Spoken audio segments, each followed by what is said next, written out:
আপনি সবকিছু ঠিক করতে পারবেন, ফিরিয়ে দিতে পারবেন পুরনো আমিকে? নাহারের প্রশ্নে থমকালো অদৃত্য। সবকিছু হয়তো না, তবে তোমার পাশে থাকতে পারবো যদি তুমি সেটা চাও। আদৃত্যর কণ্ঠে দৃঢ়তা। নাহার চুপ করেই রইল। সে জানতো না আদৃত্যের এই কথাগুলো তাকে কেন স্বস্তি এনে দিচ্ছে, কিন্তু তার ভেতরে সেই পুরনো ভয়, অবিশ্বাস আবারও মাথাচাড়া দিচ্ছে। আমি জানি না মিস্টার মাহমুদ, আমি সত্যিই জানি না। তোমার সিদ্ধান্ত নেওয়ার জন্য যতটা সময় লাগবে আমি অপেক্ষা করতে রাজি আছি। আদৃত্য চোখ সরিয়ে লেকের দিকে তাকিয়ে বলল, তুমি যদি পালাতে চাও আমি বাধা দেব না, কিন্তু আমি চাই তুমি একটু স্থির হও, একটা সুযোগ দাও। নাহার এবার কোনো উত্তর দিল না, শুধু লেকের পানির দিকে তাকিয়ে রইল। হঠাৎ করে সে অনুভব করলো তার জীবনটাও যেন এই পানির মতো, মাঝে মাঝে শান্ত, মাঝে মাঝে ঢেউয়ে ভরা। তার মনের ভেতরে একটা লড়াই চলছিল। এদিকে সে আদৃত্যর কথাগুলোকে গুরুত্ব দিতে চায়, অন্যদিকে সে আবারও বিশ্বাস করতে ভয় পাচ্ছে। এই দ্বিধা তাকে আরো ক্লান্ত করে তুলেছে। আপনি কি ভেবেছেন ওই সব কিছুর পরে আমি আবারও আপনাকে আগের মতো ভালোবাসতে পারবো? নাহার হঠাৎ প্রশ্ন করলো, তার কণ্ঠে একটা কষ্টের ছোঁয়া। আদৃত্য একটু নীরব হয়ে রইল, তারপর গভীর শ্বাস নিয়ে বলল, আমি জানি আমার ভুলগুলো তোমাকে অনেক আঘাত দিয়েছে। আমি সেই আঘাত মুছতে পারবো কিনা আমি জানি না, কিন্তু আমি চাই তুমি আমাকে আরেকটা সুযোগ দাও মেয়ে। নাহার মৃদু হাসল। সুযোগ? আপনি কি জানেন আপনার ভুলগুলো আমার জীবনটা পাল্টে দিয়েছে? আমি আর সেই মানুষটা নেই যে আপনাকে ভালোবেসেছিলাম। আদৃত্য মাথা নিচু করলো, কথাগুলো তার ভেতরে গভীরভাবে বিঁধে গেছে। সে ধীরে ধীরে বলল, আমি জানি তুমি বদলে গেছো, আমি বুঝতে পারি সেই পুরনো বিশ্বাস আর নেই, কিন্তু আমি চাই তুমি অন্তত এটা জানো যে আমি তোমাকে আগেও ভালোবাসতাম, এখনো ভালোবাসি, ভবিষ্যতেও ভালোবাসবো। চমকে আদৃত্যের দিকে ফিরল নাহার। আগেও ভালোবাসতো, তাহলে রিজেক্ট কেন করেছিল? প্রশ্ন করেই ফেলল। আগেও ভালোবাসতেন? আদৃত্য আর কিছু বলল না। সে শুধু নাহারের পাশে এসে দাঁড়িয়ে রইল, তার চোখ লেকের পানির দিকে নিবদ্ধ। কেউ কিছু বলতে পারছে না, অথচ সব কথা যেন তাদের চোখে মুখে স্পষ্ট হয়ে ফুটে উঠেছে। নাহার হঠাৎ দাঁড়িয়ে পড়ল। আদৃত্য অবাক হয়ে তার দিকে দেখল। নাহার ধীরে ধীরে বলল, দিলাম সুযোগ। মুচকি হেসে গাড়ির দিকে চলে গেল নাহার। সন্ধ্যা হয়ে এসেছে। নাহারের এই আকস্মিক কথা আদৃত্যের হৃদয়ে তোলপাড় শুরু হলো। বিস্মিত নাহার যে সোজাসুজি তাকে ভালোবাসার সুযোগ দিচ্ছে, তা ভেবেই তার হৃদস্পন্দন বেড়ে গেল। সন্ধ্যার নরম আলো, বাতাসের স্নিগ্ধতা, সবকিছুই যেন তার অনুভূতিকে উজ্জীবিত করছিল। নাহারের দিকে তাকিয়ে সে অনুভব করলো তার হৃদয়ের গভীরতম অনুভূতিগুলো এখন প্রকাশের অপেক্ষায়। আদৃত চিৎকার করে ডাকলো, প্রেয়সী। রাফিয়াত হাসি মুখে বাড়ির ভেতরে ঢুকলো। এতদিন তার মাথায় প্রশ্ন ছিল মেয়েটাকে, ভাইয়ের এতদিনের গোপন প্রেমিকা, কখনো তাকে কিছু বলল না। আজ সে নাহারের সব ডিটেলস নিয়ে এসেছে। বাড়িতে ঢুকে প্রথমে সে মাকে খুঁজে বের করলো। মা, তোমাকে একটা কথা বলতে হবে বলে রাফিয়াত মায়ের পাশে বসলো। রুবানা বেগম একটু অবাক হয়ে ছেলের দিকে তাকালেন। কি ব্যাপার, তুই এত উত্তেজিত কেন? রাফিয়াত হেসে বলল, ভাইয়ের জন্য ভালো একটা খবর আছে, তার জন্য একটা মেয়ে পছন্দ হয়ে গেছে। মা তৎক্ষণাৎ চিন্তিত হয়ে উঠলেন। কি বলছিস তুই? কে? কয়েকদিন আগে সকালে ভাইকে একটা মেয়ের সাথে দেখেছি, মনে হয়েছিল ভাইয়ের প্রেমিকা। খোঁজ খবর নিলাম। রুবানা বেগম ভ্রুকুচকে রাফিয়াদের কথা শুনছিল, কিন্তু পুরো ব্যাপারটা তার কাছে পরিষ্কার হচ্ছিল না। মেয়েটা কে? রাফিয়াত কাঁধ ঝাঁকিয়ে বলল, নাম নাহার, মা বাবা নেই, এই ভাই আর দাদা দাদির কাছে বড় হয়েছে। রুবানা বেগম চিন্তিত মুখে একটা দীর্ঘশ্বাস ফেললেন। রাফিদ কিছু বলেছে?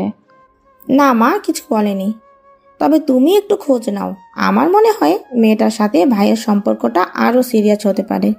রুবানা বেগম মাথা নাড়ালেন, কিন্তু তার মনে অশান্তিতে ভরে গেল। রাফিয়াত জানে কারণ, কোনো এক মেয়ের কারণেই বিদেশ পাড়ি দিয়েছিল তার ভাই। এখন সে চায় ভাইকে বিয়ে দিয়ে দেশে আটকে ফেলতে।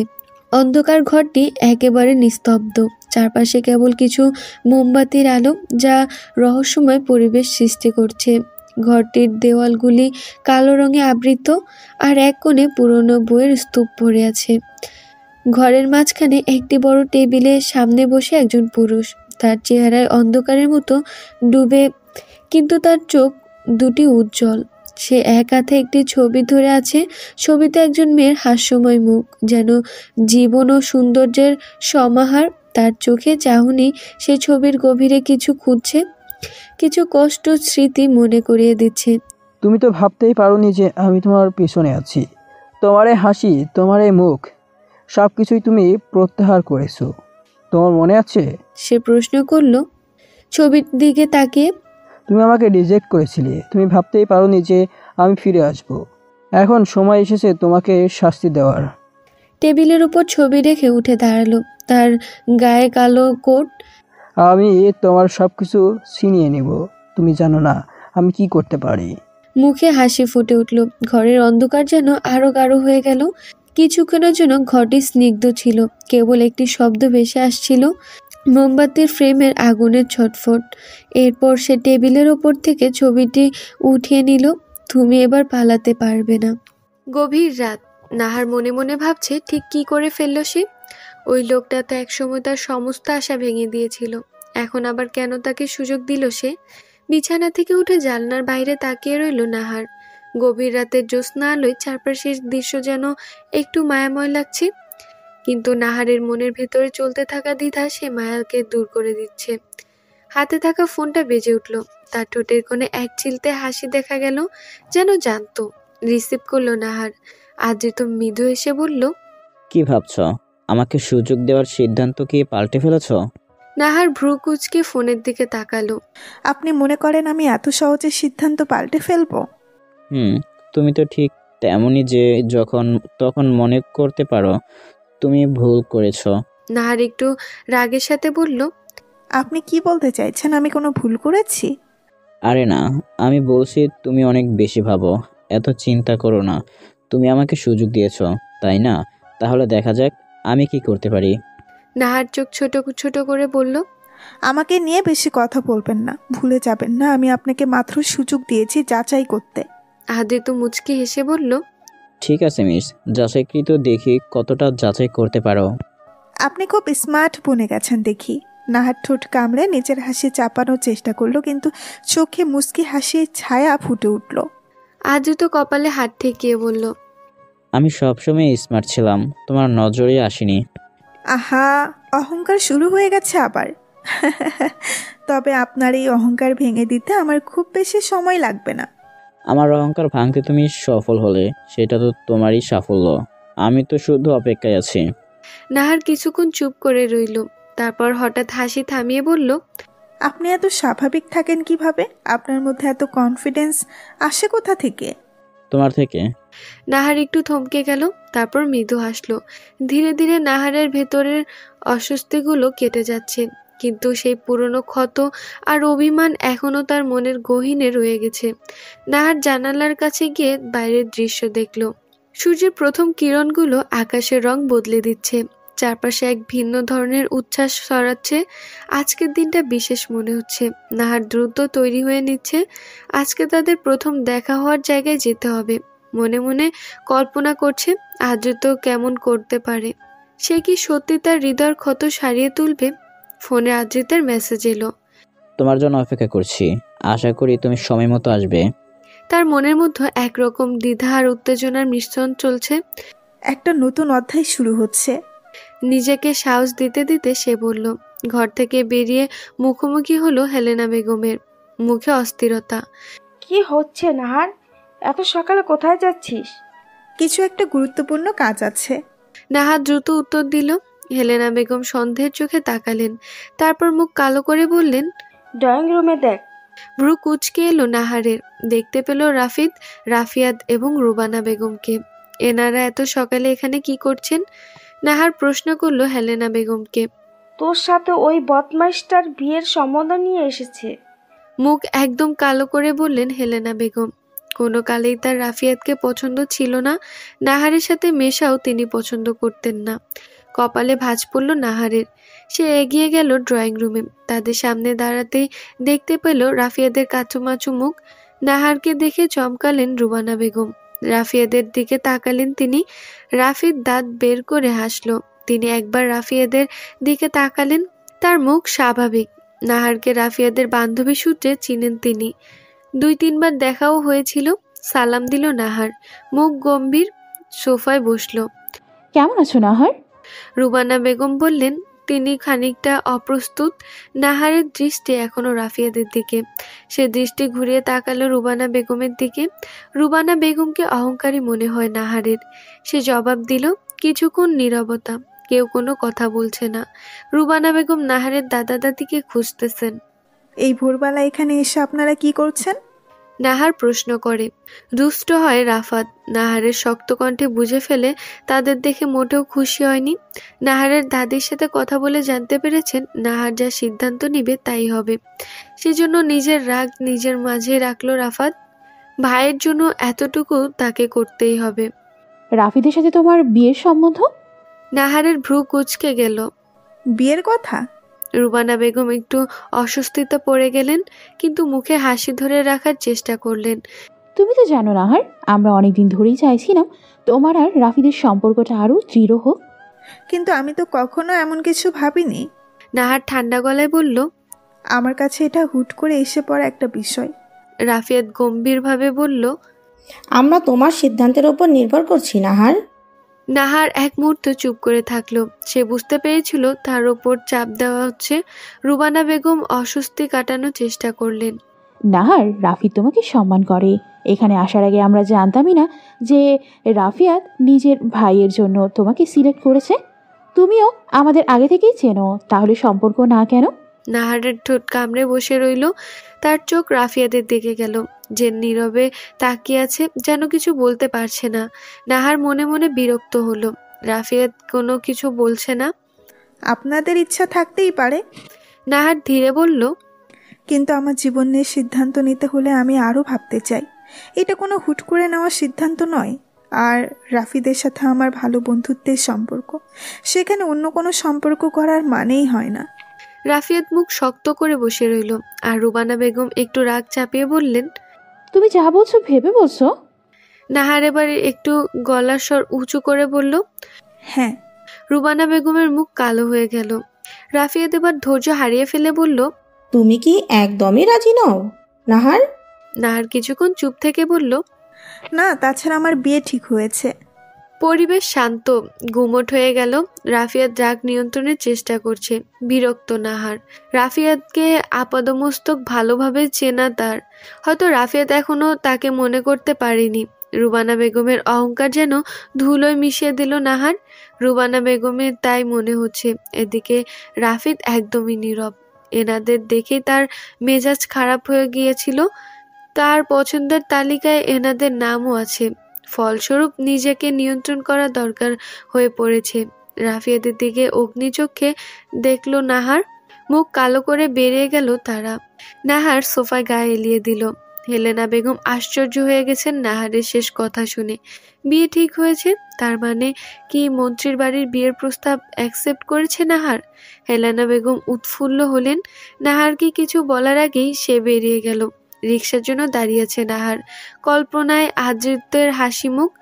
সেই হাসি তার চিন্তাগুলোকে দূর করছে। রিকশায় উঠে বসে নাহার মনটাকে শান্ত করার চেষ্টা করলো। সব কিছু ঠিকঠাক হবে, নিজেকে বলল। যখন গন্তব্যের কাছে পৌঁছালো তখন হৃদয়টা দ্রুত চলছে। মনে হচ্ছে আজকের দিনেই সবকিছু পাল্টে দিতে পারে। নাহার যখন শিশু পার্কে পৌঁছালো তখন আদ্রিত তার দিকে তাকিয়েছিল। সাদা পাঞ্জাবি পরা, মুখে সবসময়ের মতো মাস্ক বিদ্যমান। আদ্রিত এগিয়ে এসে বলল। এটা সেই জায়গা যেখানে তোমাকে প্রথম দেখেছিলাম। সামনের রাস্তাটার দিকে ইশারা করে বলল। নাহার একবারে মিষ্টি করে বলল, আচ্ছা। বাচ্চারা নাহারকে দেখে ঘিরে ফেললো। নাহার ব্যাগ থেকে চকলেট বের করলো। তারা সবগুলো নিয়ে খেলতে চলে গেল। বেঞ্চে দুজন পাশাপাশি বসলো। নীরবতা বিদ্যমান দুজনের মধ্যে। আমার অতীত জানার পরেও আমাকে এভাবে মেনে নিতে পারবেন? এই কয়েক বছরে যে সব কিছু পাল্টে গেছে আমার জীবনের। আদ্রিত কিছুক্ষণ নীরব থাকে, তারপর ধীরে ধীরে বলে, আমি বিশ্বাস করি আমাদের অতীতে আমাদের শক্তি দেয়। সে কারণে আমরা পারি আমাদের কষ্টগুলোকে পিছনে ফেলে নতুন করে শুরু করতে। তোমার অতীত নিয়ে আমার কোনো মাথা ব্যথা নেই, যেখানে তুমিটাই আমার। তাহলে আপনি আমার অতীত সম্পর্কে কিছু জানতে চান না? আমি মনে করি প্রতিটি মানুষের জীবনে এক একটা গল্প থাকে। তোমার গল্পে যতটুকু কষ্ট থাকুক তুমি সেটাকেই সাহসিকতার সাথে পার করেছ, সেটাই সবচেয়ে বেশি গুরুত্বপূর্ণ। আদ্রিত তার চোখে চোখ রেখে বলল, আমি সত্যিই জানি না আমি কি পারবো। মাঝে মাঝে মনে হয় আমার অতীত আমাকে পেছনে টেনে ধরছে। আদ্রিত মাথা নেড়ে বলল, যেদিন তুমি ভাববে তুমি পারবে, সেদিন তুমি সত্যিই পারবে। এমন সময় হঠাৎ একটি শিশুর চিৎকারে তাদের দৃষ্টি ঘুরে গেল। ছোট একটি ছেলে তার মায়ের হাত ধরে দৌড়াচ্ছিল। আদ্রিতর মুখে মিষ্টি হাসি ফুটে উঠল। দেখো, শিশুদের আনন্দ কত সহজ, আমাদের থেকে তারা অনেক কিছু শিখতে পারে। হ্যাঁ, তারা সব সময় আনন্দের মধ্যে থাকে। নাহার বলল, তাদের মনে কোনো চাপ নেই, কেবল খেলা আর আনন্দ। সঠিক, আর তোমারও উচিত একটু হেসে নিতে। আদ্রিত মজার ছলে বলল। এখন থেকে শুরু করো। নাহার তার চোখে মিটমিট করে হাসল। আমার কি হাসির কোনো অভাব আছে? নিশ্চয় আছে। আদ্রিত মুখে হাসি নিয়ে বলল, জুনায়েদ সাহেবের খুশিতে গদগদ হয়ে গেছে জুবায়ের সাহেবের কল পাওয়ার পর থেকে। নাহার রাজি হয়েছে শুনি তিনি যেন আকাশে উঠছেন। বেশ ভাবসাব নিয়ে নিচে নামলেন। ড্রয়িং রুমে আয়েশা বেগম তার পাশ ঘেঁষে বসলেন। বিরক্তিকর চাহনি আয়েশা বেগমের। মুখ বাঁকিয়ে বললেন, বুড়ো বয়সে যত সব আদিক্ষেতা, কি হয়েছে? জুনায়েদ সাহেবের খুশির ঝড় তখনও থামেনি। নাহারের রাজি হওয়ার খবরটি তিনি জানালেন। আয়েশা বেগমের মুখেও খুশি দেখা গেল। জুনায়েদ সাহেব বললেন, আয়েশা, তুমি জানো নাহার কত ভালো মেয়ে?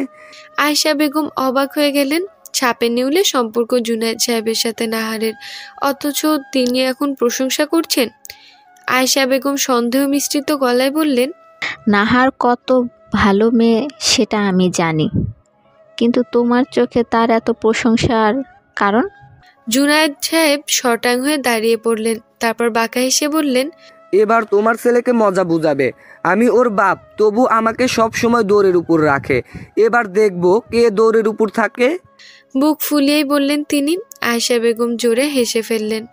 নাহার তো তো তোমাকে পাত্তাই দেয় না। চুপসে গেলেন জুনায়েদ সাহেব। আবারও ধপ করে সোফায় বসলেন। জুনায়েদ সাহেব একটু হাসলেন। কে বলেছে ও যা উপরে প্রকাশ করে সেটা সত্যি নয়? আয়েশা, তুমি তো জানো মেয়েটা কতটা জটিল। ওর ভিতরে অনুভূতি বুঝতে পারা খুবই কঠিন।